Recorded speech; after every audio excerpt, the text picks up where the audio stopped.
Oke, kita lanjutkan ke soal bentuk perbandingan. Di sini ada syarat untuk nilai X yaitu antara negatif 1 sampai 0. Berarti kalau kita terjemahkan dari bentuk ini, artinya nilai X adalah pecahan-pecahan negatif yang tidak lebih dari 0.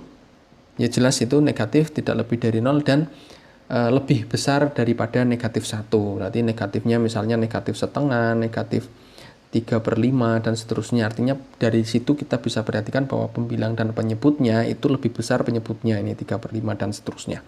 Oke, artinya bilangan-bilangan pecahannya adalah atau nilai-nilai X-nya adalah pecahan seperti itu.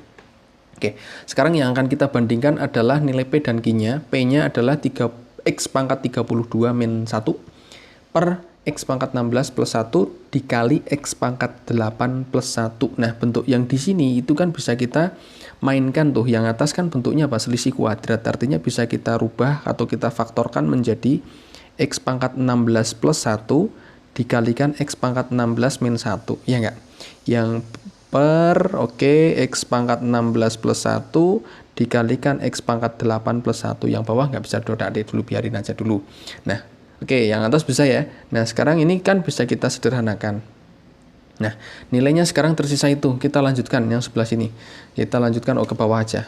Berarti kita lanjutkan ke bawah nih. Berarti di sini X pangkat 16 min 1 itu juga bentuk selisih kuadrat. Bisa kita rubah nilainya menjadi penjumlahan kali perkalian kan gitu. Sama kayak yang tadi, X pangkat 8 plus 1 dikalikan X pangkat 8 min 1 dibagi X pangkat 8 plus 1. Ada yang sama lagi, kita hancurkan lagi. Berarti tersisa adalah X pangkat 8 min 1. Ini adalah nilai untuk P. Sementara untuk nilai Q adalah X plus 1. Sekarang kita lihat manakah yang lebih besar.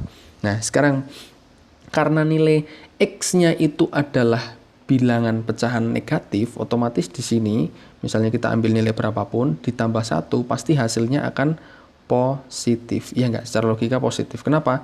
Karena X itu kurang dari 0 dan lebih dari min 1. Artinya pecahannya kan pecahan yang negatif 1 setengah tadi tak bilang negatif setengah, negatif 3/5 dan seterusnya. Ketika ditambah 1 pasti hasilnya adalah positif. Gitu. Nah, sementara di sini juga positif nih. Berapapun ini karena pangkatnya 8 genep, berarti X berapapun, karena walaupun di sini negatif pasti hasilnya positif juga. Positif nanti dikurangi 1.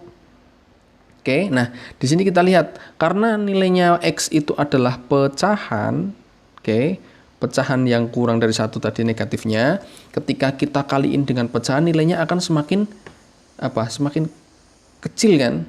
Nah, semakin kecil nanti di situ dikurangi 1 berarti hasilnya nanti pasti ini akan mendapatkan nilai negatif. Bisa dibayangkan misalnya nih kita ambil X-nya negatif setengah ya, negatif setengah berarti di sini nanti ketika X-nya negatif setengah nih, negatif setengah berarti nilai Q itu akan ketemu positif setengah. Sementara nilai P itu akan kita dapatkan berapa nih, dipangkatkan 8, negatif setengah pangkat 8 berapa tuh, berarti 1 per pangkat 8, 8 kali 8, 64. Dikurangi 1, wah kelihatan nih hasilnya pasti akan negatif. Karena negatif 63 per 64, ya kan negatif, pasti negatif. Udah kelihatan, ini hasilnya pasti negatif, ini hasilnya selalu positif. Jadi bisa kita simpulkan bahwa nilai Q itu lebih besar daripada P, gitu.